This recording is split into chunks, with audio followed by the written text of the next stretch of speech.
কেয়াশেড aroma থেরাপিতে অনেকগুলো scrubber আছে, তা সত্ত্বেও তোমাদের নানা রকম চাহিদা থাকে, দিদি এই স্ক্রাবারটা হলে ভালো হতো, ওই স্ক্রাবারটা হলে ভালো হতো। যেমন আমি যেটা দেখলাম যে কফি স্ক্রাবারের উপর কিন্তু তোমাদের ভীষণভাবে একটা ভালোবাসা রয়েছে, ডিমান্ড রয়েছে।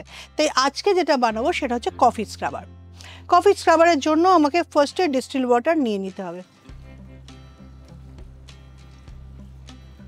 এখানে কিন্তু যেহেতু ছোট জায়গায় খুব মেজার করে করে প্রোডাক্টগুলো অ্যাপ্লাই করতে হবে। একটু 19-20 একটু কয়েকটা ড্রপস কম বেশি পড়লেই কিন্তু মারাত্মক আকার ধারণ করবে। কারণ এই প্রোডাক্টগুলো যত বেশি উপকারী হয়, বেশি বা কম যদি ব্যবহার হয় তাহলে নয় কাজ পাবে না, নাহলে বেশি ব্যবহারে কিন্তু আরও খারাপ হয়ে যেতে পারে। তাই একদম মন দিয়ে মেপে মেপে কাজ করতে হয়। তবে কফি স্ক্রাবার করার আগে অনেকগুলো জিনিস দেবো।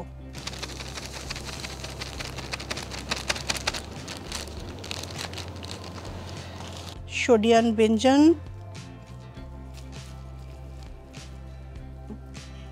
এই যে দেখছো একের পর এক আমি সাদা সাদা গুঁড়ো গুঁড়ো মেশাচ্ছি, এর প্রত্যেকটার নাম আলাদা, প্রত্যেকটার কাজ আলাদা, প্রত্যেকটা গুণাগুণ আলাদা। এরপর যেটা দেব সেটা হচ্ছে স্কিন ময়শ্চারাইজিং এর জন্য পপিলিন গ্লাইকল। এবার একটু গরম করে নিই জলটা। কফি বলতেই আমরা যেটাকে বুঝি একদম দেখ, তবে এই কফিগুলো দিয়েই কিন্তু কফি স্ক্রাব তৈরি হয়। এগুলোকে একটু গুঁড়ো করে নিতে হবে, একদম মিহি দানা নয়।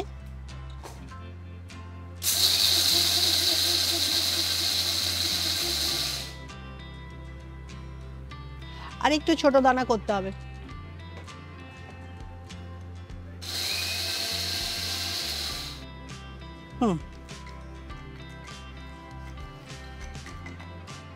তবে আগের থেকেও কিন্তু আমি খানিকটা কফি পাউডার গুঁড়ো করে রেখেইছি।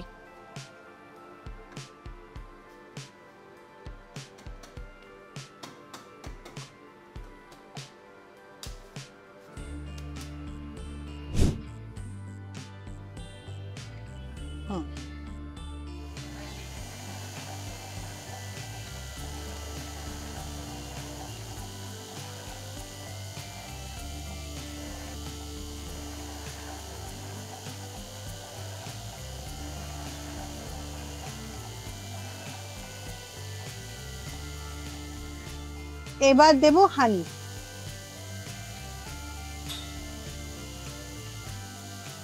এবার আমি কফি গুঁড়োগুলো দেব।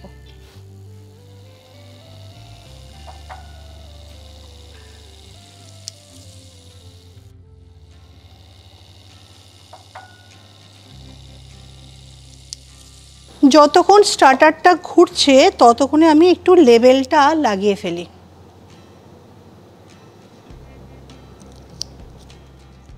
মোটামুটি লাগানো হয়ে গেছে। এরপর আমি এসএসের কন্টেনার থেকে এবার একটা বিকারে আমি ঢেলে ফেলেছি, তাতে ঢালতে সুবিধা হবে। অত বড় জায়গা থেকে তো ঢালা সম্ভব নয়। দেখো তৈরি হয়ে গেছে আমাদের কফি স্ক্রাবার। এগুলো যখন আমাদের বড় আকারে হয় তখন পুরো ব্যাপারটাই ম্যানুয়াল করা হয় না, মেশিনে করা হয়। তো এখন আমাকে ম্যানুয়াল করতে হচ্ছে।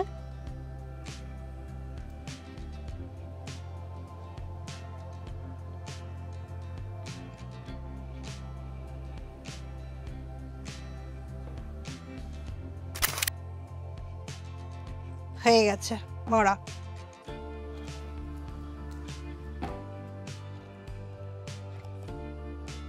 আচ্ছা এবার একটু আমি দেখি কেমন হলো।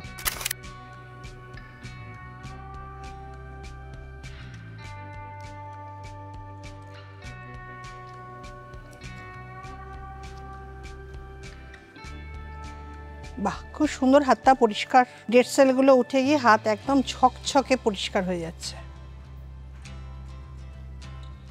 আজকে অলরেডি বানিয়ে ফেলেছি কফি স্ক্রাবার, এর সঙ্গে অবশ্য ওয়ালনাটও মিশিয়েছি।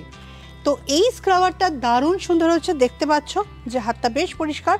যতটা হাত পরিষ্কার হয়েছে এদিকের হাতের তুলনায় দুটো রঙের টোন কিন্তু আলাদা হয়ে গেছে। এতটা পরিষ্কার করেছি আর এতটা করিনি। এখানে ডেড সেল যেটা আছে সেটা রিমুভ হয়ে গেছে, আর এই জায়গাতে কিন্তু এখনও ট্যান ডেড সেল দুটোই রয়েছে। এই কফি স্ক্রাবারটা যদি সপ্তাহে 3 দিন করে ইউজ করা যায় তাহলে কিন্তু স্কিন একদম ঝকঝকে তকতকে থাকবে, ডেড সেলগুলো উঠে যাবে, ট্যানটা রিমুভ হবে আর তার সঙ্গে একদম স্মুথ মোলায়েম হবে। ল্যাব ফ্রেশে আমার হাতে বানানোর কফি স্ক্রাবারটা যদি তোমরা নিতে চাও তাহলে নিচের দেওয়া যে নাম্বার রয়েছে ওই নাম্বার তিনটার মধ্যে যে কোনো একটাকে ফোন করো, ফোন করে আগে থেকেই বুকিং করে নাও। দেখতে পাচ্ছ তো মাত্র কটা হয়েছে, অবশ্য আরও কটা হবে, সেগুলো এখন আমি তোমাদের সামনে করলাম না, পরে সময় বুঝে সেগুলোকে আমি কন্টেনারে ভরবো। তো অল্প অল্প করেই এই জিনিসটা বানানো হয় আর ভীষণ যত্ন করে প্রিমিয়ামভাবে বানানো হয়। যদি তোমাদের প্রয়োজন হয় এক্ষুনি ফোন করে বুকিংটা করে নাও। আজকে এখানেই শেষ করছি, পরের দিন কিন্তু আমি আমার ল্যাবে যখন আসবো নতুন কোনো আইটেম বানাবো, একদম ফ্রেশ, ল্যাব ফ্রেশ।